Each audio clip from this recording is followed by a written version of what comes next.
The United States is 4 days into active military conflict with Iran. The Strait of Hormuz is unstable. Oil prices have surged more than 15%. Insurance companies are pulling back from the region. In response, President Donald Trump has directed the U.S. International Development Finance Corporation to provide political risk insurance for commercial shipping, with potential Navy escorts for tankers. At first glance, this appears decisive, but the deeper issue is not just military strategy or oil markets. It is about constitutional authority, fiscal exposure, institutional process, and the precedent being set.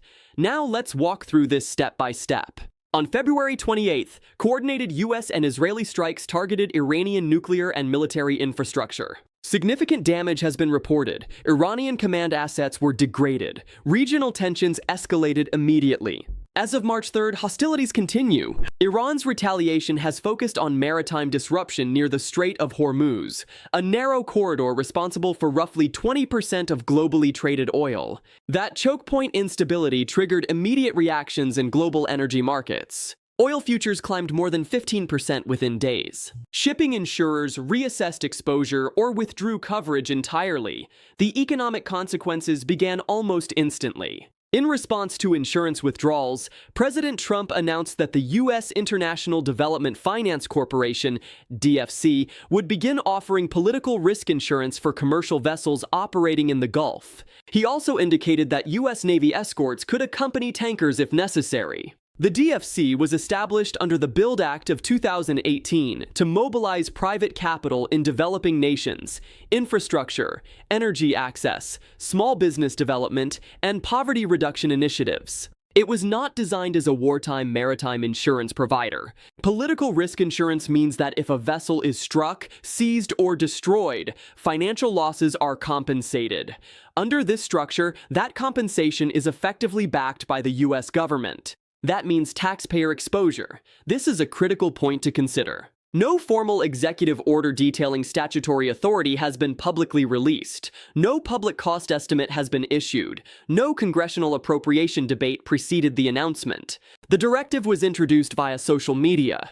Under the War Powers Resolution of 1973, a president may initiate military force but must notify Congress within 48 hours and cannot continue operations beyond 60 days without authorization. Notification reportedly occurred after strikes began. The larger issue is consultation and authorization before sustained engagement. When military action creates economic consequences and the executive branch deploys financial tools, war authority intersects with fiscal authority.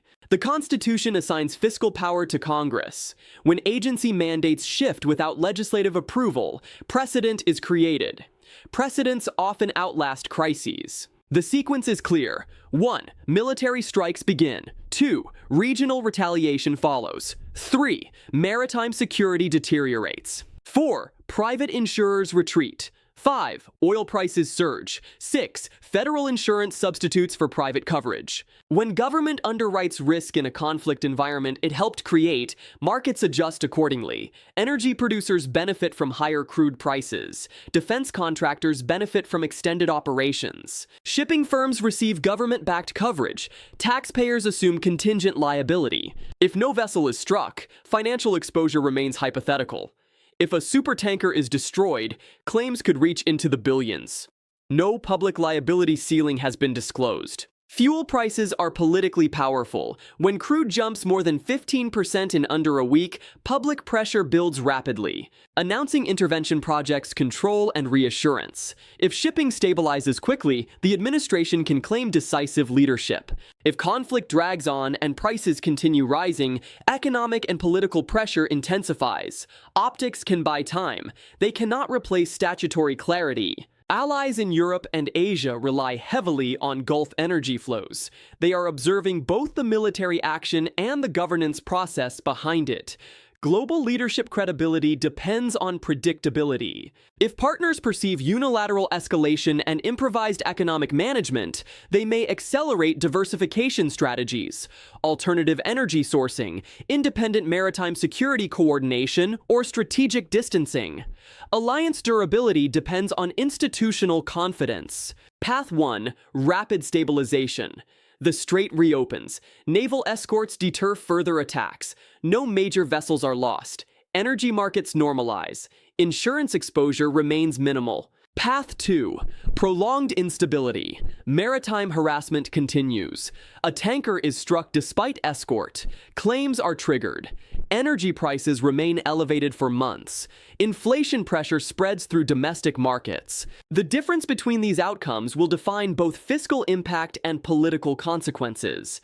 Crises test whether systems function under pressure. There is always temptation during emergencies to compress process. Act first, formalize later. But institutional discipline is not inefficiency, it is legitimacy. When military engagement, fiscal commitment, and agency mandate changes occur in rapid succession without visible congressional partnership, structural balance shifts. That shift may be temporary, or it may establish a durable precedent. Congress retains the power to authorize sustained military action, the power to appropriate funds, the power to conduct oversight, the power to define agency mandates. Lawmakers can demand the legal basis for the DFC's new role, maximum taxpayer liability, underwriting criteria and reserve capacity, clear operational objectives and defined exit conditions. Oversight strengthens policy durability. This is not simply about tankers or oil futures.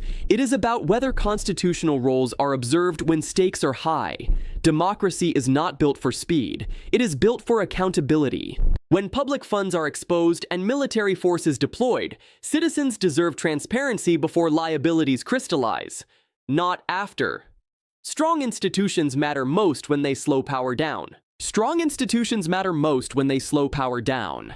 The immediate focus is maritime security and energy markets. The enduring question is institutional balance. This conflict may resolve quickly or extend unpredictably. Markets may stabilize or remain volatile. But the procedural choices made in these first days will shape expectations for future crises. War tests military capability. Economic shocks test markets. Moments like this test constitutional structure. And that test is still unfolding. Thank you for watching this episode. We hope you found it informative.